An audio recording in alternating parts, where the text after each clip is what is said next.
Imagine the roar of a 2,000 horsepower engine tearing through the sky above Nazi-occupied Europe. The sun glints off a sleek, silver P-47 Thunderbolt as it dives from 30,000 feet, faster than anything the Luftwaffe has ever seen. German pilots, smug and confident in their Messerschmitt, Bf-109s and Focke-Wulf Fuel I-90s, are about to face a nightmare they never imagined. What if I told you the transformation of the Thunderbolt didn't come from a new engine or revolutionary aerodynamics, but from something deceptively simple? A paddle blade propeller. One innovation, almost laughable to the Germans at the time, turned an already rugged fighter bomber into a 470 Mach monster. A plane that could outrun its hunters, survive devastating flak, and rain destruction on targets with unprecedented precision. In this story of ingenuity and audacity, you'll witness the moments when American engineers defied expectations, when pilots pushed the Thunderbolt to its limits, and when German commanders realized, too late, that their air superiority had been shattered, not by strategy, but by raw, unexpected speed. Strap in. This isn't just history. This is the tale of a plane that became a legend, because nobody saw it coming. The story of the P-47 Thunderbolt begins not in the skies over Europe, but deep inside a massive hangar in the heart of American industry, where the very heart of this beast, the RT-800 double wasp engine, was first assembled. This was no ordinary power plant.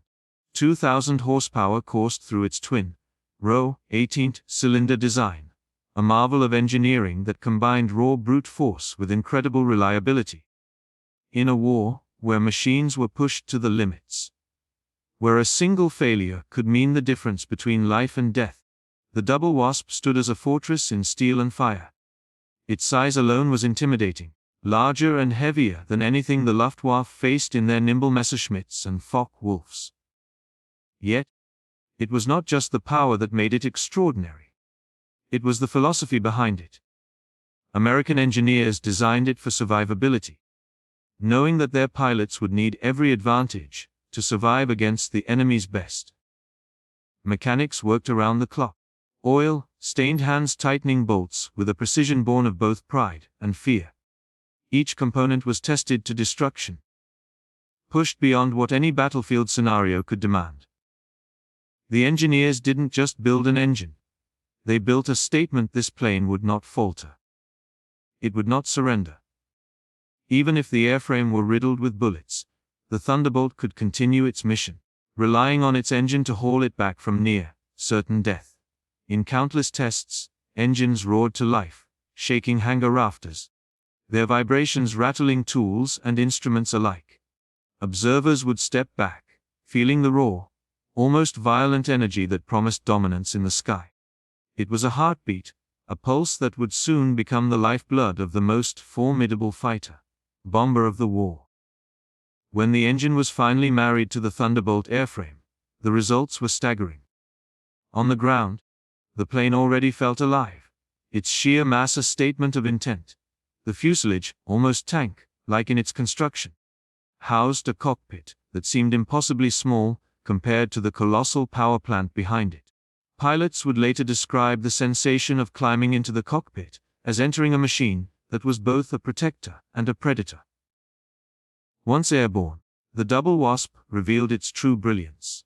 Even with heavy bomb loads, fuel tanks, and full armament, the Thunderbolt climbed faster, pushed harder, and endured more than any plane its size had a right to. Its top speed, already impressive, became legendary when later paired with paddle-blade propellers. But the foundation, the engine itself, was what made such transformations possible. Without it, the Thunderbolt would have been a lumbering target. With it, it became a force that German pilots would dread facing. The psychological impact of the engine cannot be understated. Allied commanders knew that with the double wasp, their planes could dive through flak, absorb damage, and return to base under conditions that would ground lesser aircraft. In every encounter, the engine provided not just motion, but confidence, an unspoken promise that as long as it ran, the Thunderbolt ran. This reliability allowed for tactics that the Luftwaffe had not anticipated. High-speed dive attacks, long-range escort missions, and deep penetration raids into enemy territory. German pilots, accustomed to agile but fragile fighters, often found themselves outmatched not just by firepower, but by the sheer audacity of speed and endurance that the R-2800 enabled. Beyond the battlefield, the engine became a symbol of American industrial might. Factories churned out double wasps by the hundreds, a testament to mass production without sacrificing quality. Each engine carried the sweat, ingenuity, and determination of thousands of workers, who understood that every plane sent into the sky represented a fight for survival, for freedom, for victory. The marriage of the engine's unstoppable power with the Thunderbolt's rugged airframe created a machine that would rewrite aerial warfare. By the time the first Thunderbolts reached combat in Europe, the German command still underestimated what they faced. They saw a bulky American fighter, heavy and cumbersome, expecting it to be easily outmaneuvered. They did not yet comprehend that within the fuselage, the double wasp engine was a hidden monster, capable of turning the tables in mere seconds. This engine, which could have been just a technical marvel on paper, became the backbone of one of the most effective and feared fighters of World War II. In the months to come, pilots would learn to trust it with their lives, to push it to limits that seemed impossible, and in doing so, would turn the Thunderbolt from a promising design into a legend of the skies. The R-2800 Double Wasp was more than an engine. It was the heartbeat of an American titan, a mechanical gladiator that carried men into battle with a promise of survival and a whisper of vengeance. In the crucible of war, it proved that power, reliability, and human ingenuity, when fused together, could create something the world had never seen, and something Germany would never forget. In the annals of aerial warfare, some innovations are immediately celebrated, their genius obvious the moment they appear. Others, deceptively simple, carry their power in silence until the world is forced to take notice. The paddle, blade propeller of the P-47 Thunderbolt belongs to that latter category. To the casual observer, it was just a new propeller, a slight variation on a familiar theme. But in reality, it was a revelation that transformed a rugged American fighter into a machine capable of outrunning nearly every opponent in the sky. Engineers, working under intense wartime pressure, understood the limitations of traditional propellers. Standard designs generated thrust, yes, but they struggled with efficiency at high speeds and altitudes. In the labs and test hangars of the United States, minds sharpened by necessity began to experiment with wider blades, curvatures, and paddle-like shapes designed to bite the air more aggressively. Every tweak, every millimeter of curvature was calculated with precision, an almost obsessive attention to detail that would soon alter the balance of air power in Europe. When the first paddle, blade propellers were fitted to the Thunderbolt, the difference was immediate and dramatic. On test flights, the plane leapt into the air with a force that seemed almost unnatural. Speeds previously thought impossible for a fighter of its size became reality. The Thunderbolt, once impressive for its durability and firepower, now possessed a terrifying advantage: raw velocity. Pilots quickly discovered that with these new props, dives became streaks of silver lightning, acceleration overwhelming the senses. Enemy fighters, trained to expect a lumbering, tank-like American plane, suddenly found themselves outpaced, their attacks rendered futile. In dogfights, seconds mattered, and the paddle, blade prop gave American pilots those seconds, and often, the life or death advantage. The Germans, accustomed to the predictable performance of their adversaries, were caught completely off guard. Messerschmitts and Foch, Wolfs, agile and responsive, had been the masters of the skies, relying on maneuverability to dominate slower, heavier planes. But the paddle, blade Thunderbolt refused to play by these rules. A single dive, a burst of acceleration, and the hunter became the hunted.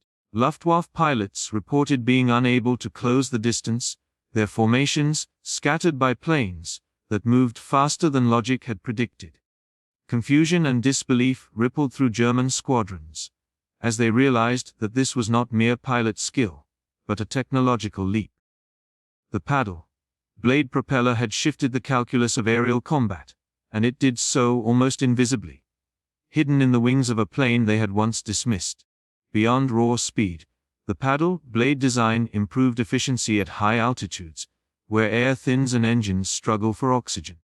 The Thunderbolt could now climb faster and maintain speed in the rarefied skies where German fighters faltered.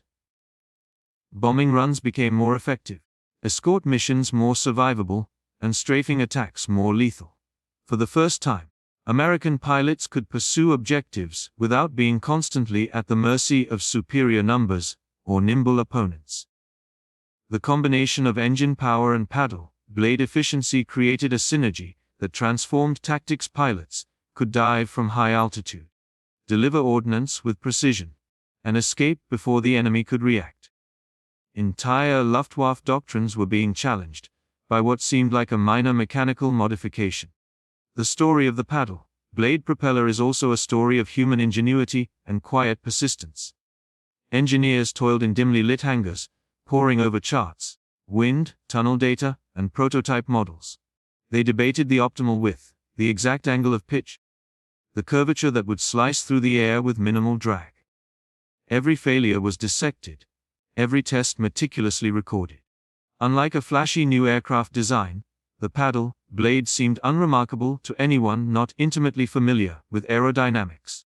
Yet its impact would soon echo over the battlefields of Europe. American leadership trusted these engineers, knowing that even small advantages could determine the outcome of missions, and in this case, the advantage was colossal. When combat reports began to flood back, the numbers told a story that no one could ignore. Thunderbolts were evading enemy fighters with startling ease, their kill-to-loss ratios climbing in ways that confounded expectation. German pilots, once confident in their dominance, were suddenly facing a predator that struck with speed, resilience, and overwhelming force. The paddle blade propeller had done what doctrine experience had not yet: leveled the playing field, giving the Allies a technological edge that seemed almost magical to those witnessing it. By the time the Luftwaffe fully realized the threat, the Thunderbolt with paddle blade props had already rewritten the rules of engagement. Missions that once seemed perilous were now survivable. Air superiority in contested skies became achievable, and all of this was accomplished not with a new engine or exotic materials, but with a simple innovation that harnessed physics in a way the enemy could not anticipate. The paddle blade propeller was more than a component. It was a silent revolution, a quiet hero of the war that transformed the Thunderbolt from a formidable fighter into a near-mythical speed monster. In the spring of 1944, the skies over Western Europe were about to become a stage for one of the most shocking surprises of the Second World War. The Luftwaffe, confident in its superiority, patrolled the skies with the arrogance of men who had long dominated the heavens.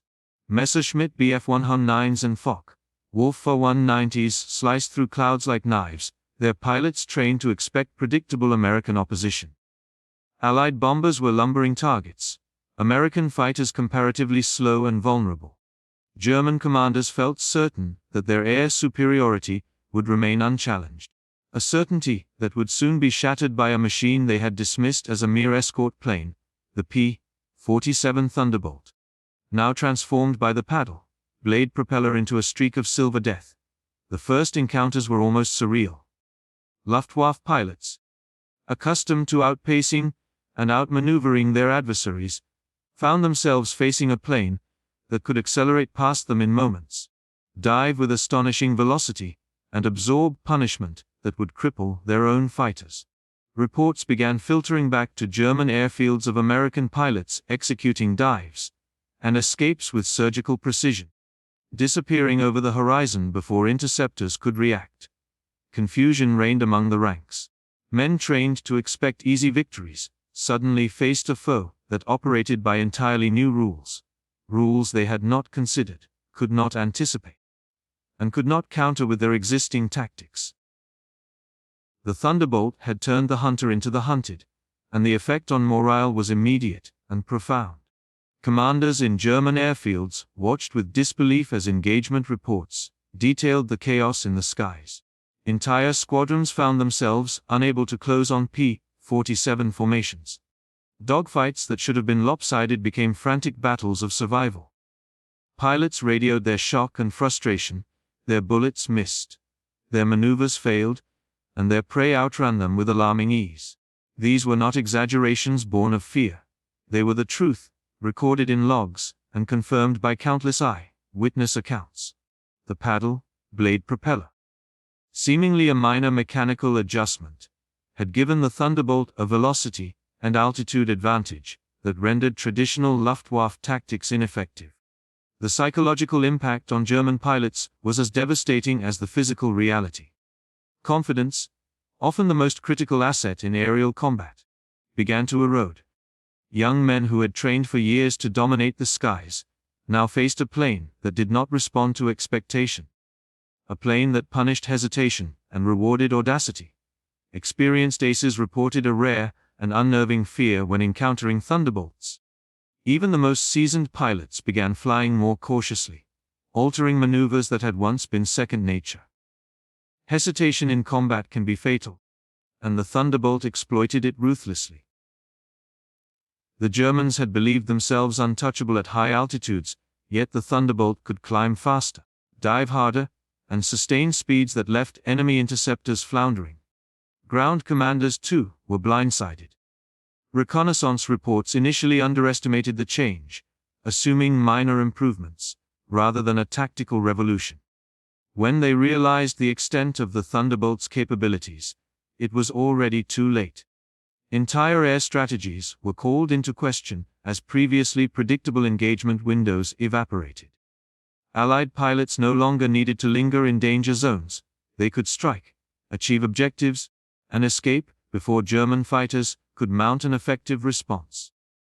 This shift undermined not only tactical operations, but the very confidence of the Luftwaffe, the invisible backbone of German air dominance.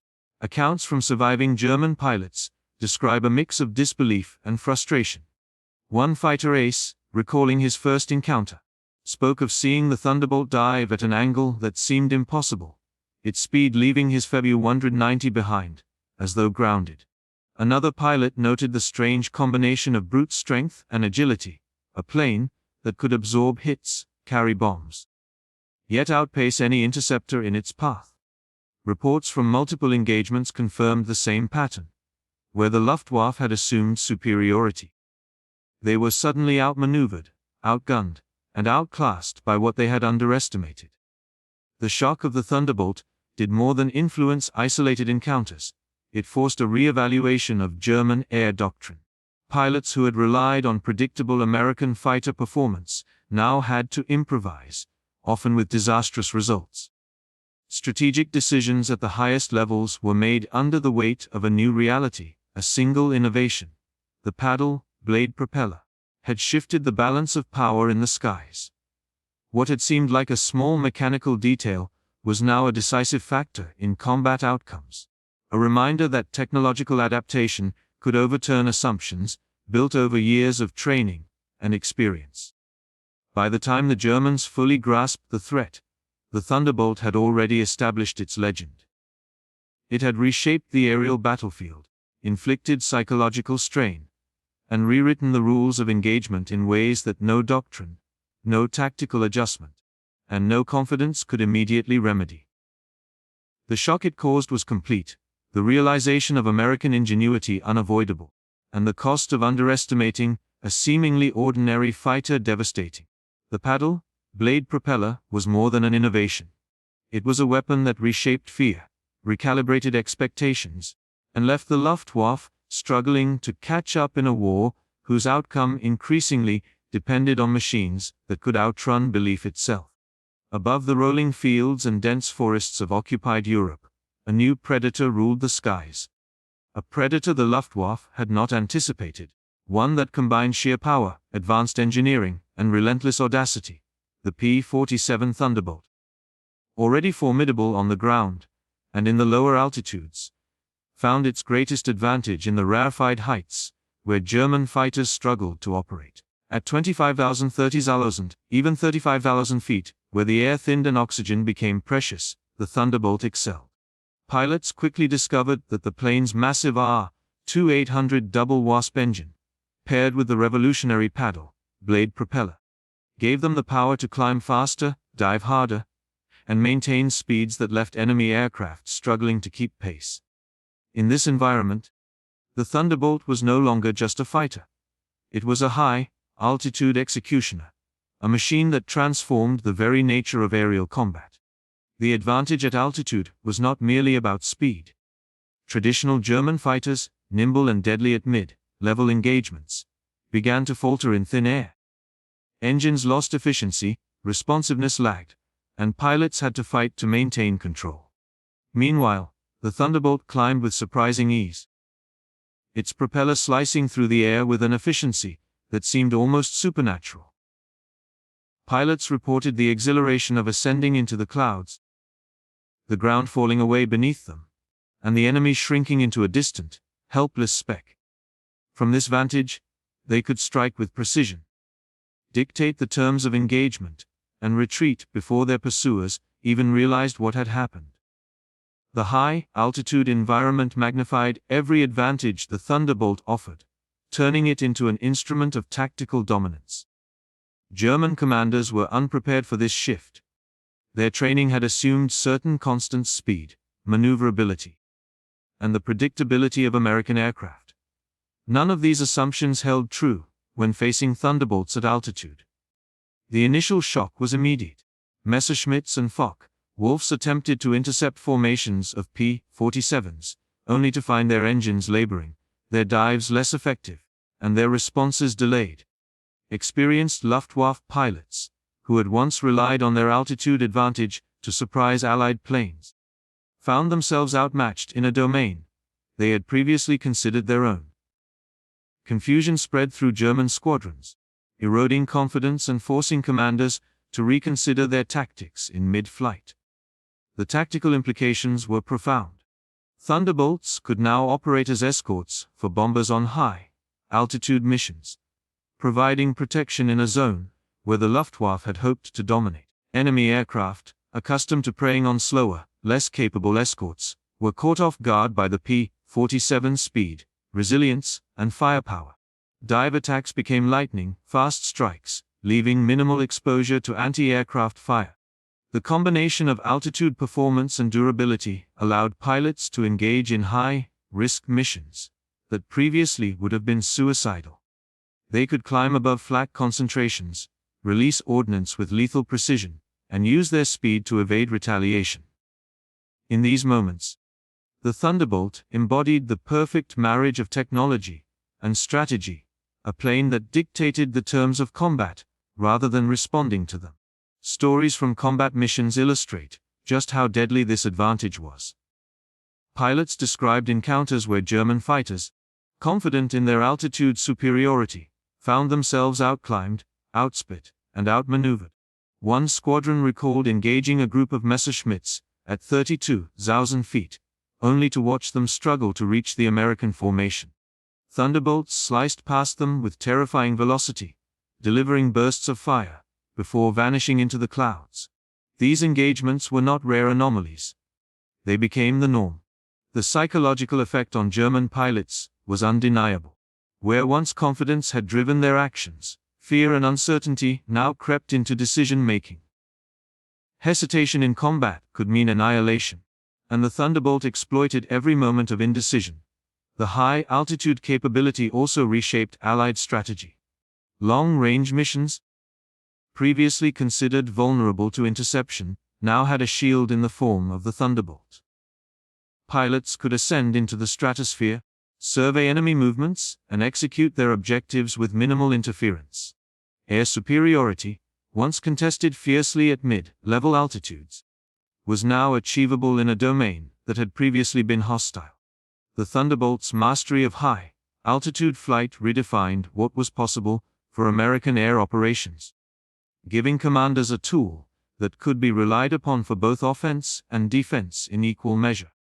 By the time German forces fully grasped the scale of the threat, it was already too late.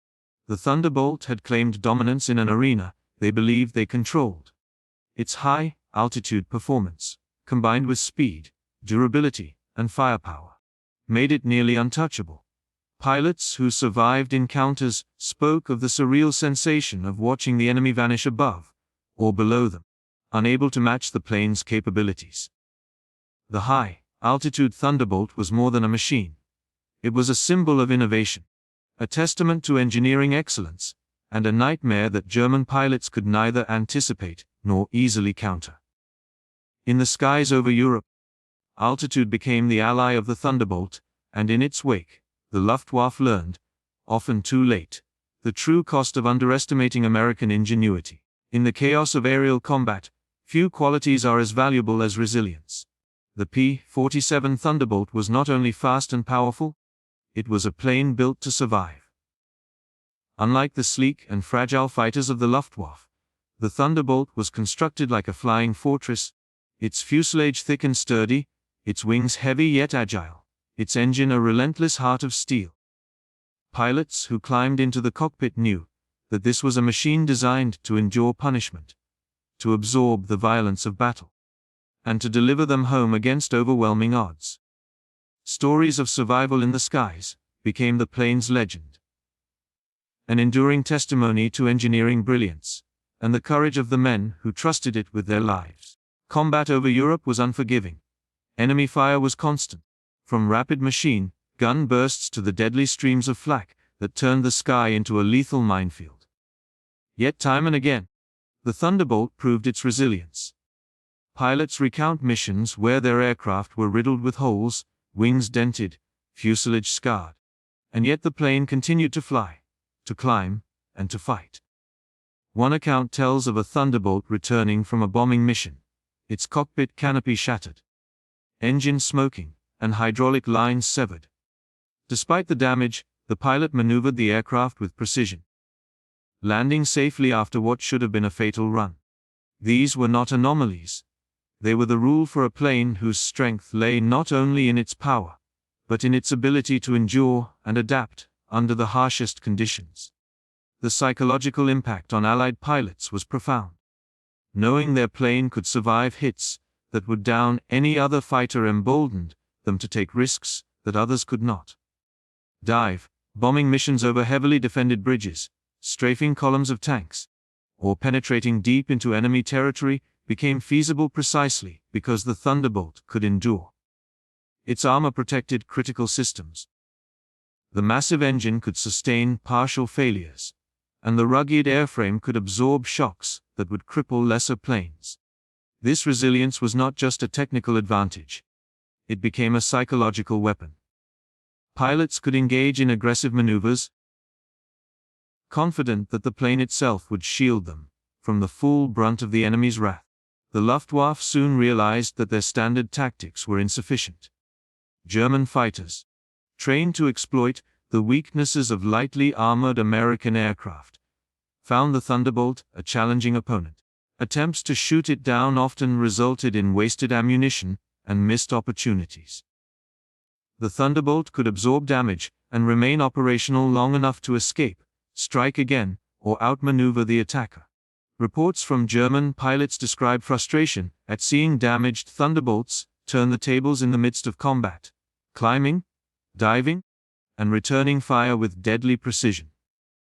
The plane's survival capabilities became a source of fear, a constant reminder that brute force alone was no longer enough to secure dominance in the skies. The design of the Thunderbolt emphasized redundancy and durability. Critical components were shielded by armor, the landing gear reinforced to survive rough field operations, and the massive engine designed to tolerate extreme stress.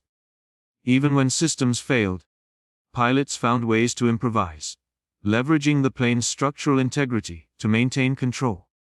One pilot described an encounter where the tail of his Thunderbolt had been heavily damaged, yet the reinforced fuselage allowed him to stabilize the aircraft long enough to reach friendly territory. These moments, repeated across countless missions, turned the Thunderbolt from a weapon into a lifeline. A plane that could be trusted to return its pilot, even in the direst circumstances. Beyond the individual missions, the Thunderbolt's survivability reshaped tactics. squadrons could engage more aggressively, knowing that losses would be lower and replacements more manageable. Commanders adjusted strategies to leverage the plane's endurance, sending it into zones that would have been considered too dangerous for other fighters. Thunderbolts became the backbone of daring raids, escort missions, and ground attack operations, their ability to withstand punishment, allowing pilots to execute maneuvers that would have been suicidal in other aircraft. In effect, the plane's durability extended not only the life of individual pilots, but also the operational reach of entire squadrons. Survival in the skies was as much about engineering as it was about human courage. Pilots learned to push the Thunderbolt to its limits, trusting in its design to protect them from the chaos around them. Every dented wing, every scorched fuselage, every engine pushed to the edge told a story of endurance, of moments where the plane had taken the worst of combat and returned it safely to the ground. This reputation for resilience elevated the Thunderbolt beyond mere machinery. It became a symbol of American ingenuity, determination, and the unyielding will to survive. In the unforgiving skies of World War II, survival was power, and the Thunderbolt wielded it like a weapon, rewriting the rules of aerial warfare and leaving both allies and enemies in awe. By the spring of 1944, the P-47 Thunderbolt had already proven itself a formidable fighter. But its true impact would be measured not in individual missions, but in the transformation it forced upon Allied air tactics. The plane's combination of speed, durability, and firepower did more than protect bomber formations. It rewrote the playbook for aerial combat over Europe.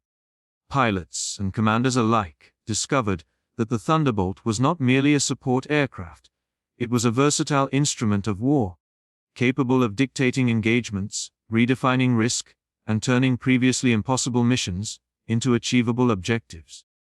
The lessons learned in these skies would ripple through Allied strategy, altering the way air campaigns were conceived, executed, and ultimately won. Before the Thunderbolt's full potential was realized, American escort missions were cautious affairs. Long-range bomber raids faced constant threat from German fighters, and escort pilots were forced into defensive maneuvers to shield their vulnerable charges. Every dive, every climb, every strafing run carried the risk of catastrophic loss. The introduction of the paddle-blade propeller, combined with the P-47's already powerful engine and robust airframe, changed this calculus entirely. The Thunderbolt could now perform high-speed attacks, strike enemy formations, and disengage before the Luftwaffe could react. Escort duty became offensive, aggressive, and decisive rather than purely protective.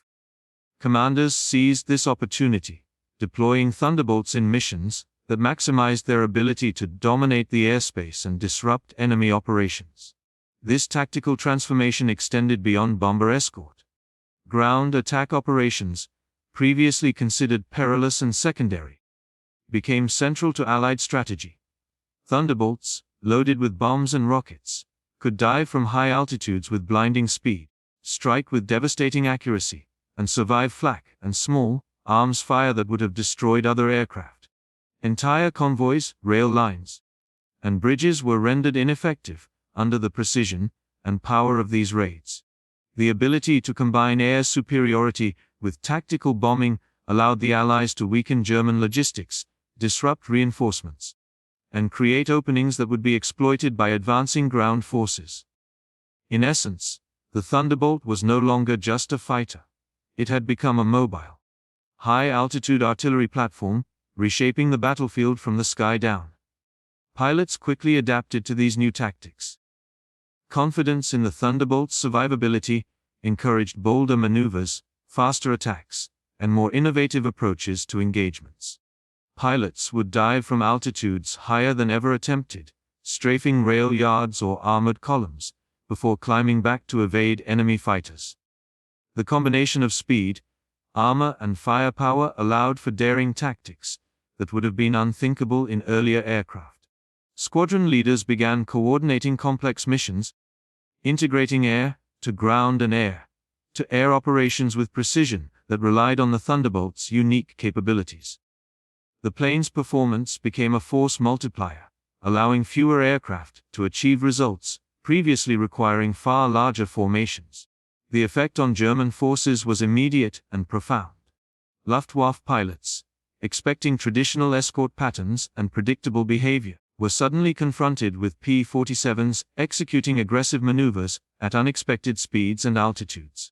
Entire air strategies faltered as German squadrons struggled to adapt to a foe that could strike anywhere, anytime, and survive to do it again. High altitude dominance combined with survivability and firepower meant that engagements were no longer balanced. The Thunderbolt dictated the terms. German pilots learned, often through bitter experience, that tactical superiority in the air was now contingent on anticipating the unpredictable and surviving against a machine built to resist the chaos of combat. The transformation also extended to intelligence and reconnaissance operations. The Thunderbolt's ability to reach contested zones safely allowed for photographic reconnaissance, artillery spotting, and battlefield assessment previously too risky to conduct. Commanders on the ground relied on the aircraft, not only for protection, but for actionable intelligence that could be integrated into larger operational plans. The P-47 became an indispensable tool, bridging the gap between air and ground forces, turning information into power, and power into tangible results on the battlefield. By mid-1944, the Thunderbolt had become a symbol of tactical innovation. Its impact felt in every theater it touched. The plane's capabilities forced a re-evaluation of doctrine, training, and mission planning. What had begun as a robust fighter for bomber protection evolved into a flexible, dominant force capable of reshaping the battlefield from the air. The tactical transformation it enabled was not just a matter of technology. It was a testament to ingenuity, courage, and the relentless adaptation of men and machines to the evolving demands of modern warfare. The Thunderbolt had proven that air power was not simply about who could fly higher or faster. It was about who could redefine the rules of engagement, turn advantage into opportunity, and transform survival into decisive victory. By the summer of 1944, the Allies had perfected the Thunderbolt into a machine that seemed almost unstoppable. Its paddle, blade propellers, massive engine, and rugged design had already given it a performance edge over the Luftwaffe, and American pilots had learned to exploit every advantage. Yet, for all the tactical victories and daring missions, the most devastating aspect of the Thunderbolt's rise was how long the Germans failed to understand the threat. The secret of its speed, resilience, and high-altitude dominance remained hidden in plain sight until it was far too late for the Luftwaffe to adapt. German commanders, confident in their mastery of the skies, had underestimated what they faced. Their miscalculation would prove catastrophic. In the early months of engagement, German intelligence reported the presence of heavy American fighters and noted their impressive firepower and durability. They observed the Thunderbolt's success in escorting bombers, in dive, bombing runs, and in air-to-air combat. But they attributed these feats to pilot skill rather than a fundamental shift in technology. The paddle, blade propeller, deceptively simple in appearance, was dismissed as a minor modification, incapable of radically altering the performance of such a large aircraft. It was an error rooted in arrogance and assumption, a failure to appreciate that innovation in engineering, not just numbers or training, could redefine the rules of combat. Meanwhile, American pilots continued to exploit this advantage with devastating effect. Dogfights that had once been balanced were now skewed in favor of the Thunderbolt. German pilots found themselves unable to catch or outmaneuver the seemingly invincible plane, and losses began to mount. The psychological toll was immediate. Experienced aces and newly trained recruits alike were forced to confront the reality that their previous mastery of the skies was no longer sufficient. Hesitation became deadly, and caution gave way to panic. The very doctrines that had made the Luftwaffe formidable were now liabilities, leaving German commanders scrambling for answers as the battlefield shifted beneath their feet.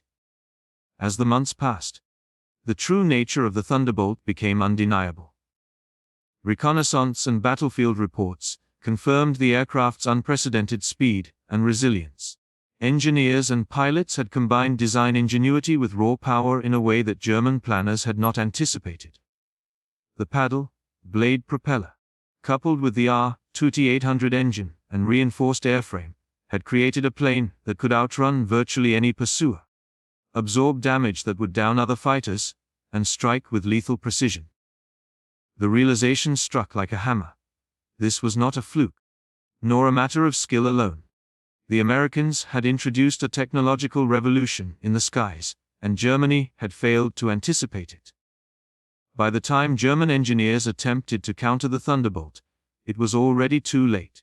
Attempts to modify existing fighters or introduce new designs were slow, hampered by production constraints, and ineffective against a plane that had already proven its dominance in combat. Luftwaffe pilots were left to fight a losing battle against a foe whose performance they could neither match nor predict. The Thunderbolt's advantage was absolute speed, altitude, durability, and firepower combined to create an air superiority weapon that Germany could not negate in time to affect the outcome of the war. Every failed interception and every retreat underscored the stark reality. The secret of the Thunderbolt's effectiveness had been revealed only when resistance was futile. The broader consequences of this delayed realization were profound. Allied bombing campaigns faced less effective opposition. Ground operations proceeded with greater support from air units, and strategic momentum shifted decisively in favor of the Allies. The Thunderbolt had become more than a plane. It was a force multiplier that amplified every advantage, turning tactical superiority into operational dominance. Every mission flown successfully, every convoy destroyed, every enemy formation dispersed served as a reminder of what happens when innovation is underestimated. Survivors' accounts from the Luftwaffe often speak to the bitter recognition that they had faced a plane that defied expectation. One ace described the moment of comprehension, watching the Thunderbolt dive past him, uncatchable, its guns cutting through his squadron in seconds, and realizing that the aircraft's abilities were engineered, not improvised. That realization, too late to prevent defeat, was a lesson in humility, in the lethal consequences of underestimating an adversary. The paddle, blade propeller, small and unassuming, became the emblem of this lesson, a testament to how a single innovation could change the course of aerial warfare.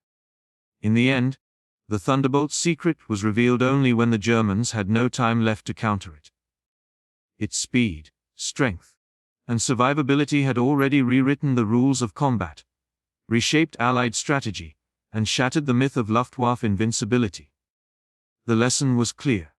In war, it is not only skill and courage that determine victory, but foresight, adaptation, and the courage to embrace the unexpected. The paddle, blade Thunderbolt had arrived silently, struck decisively, and left its enemies grappling with the consequences far too late.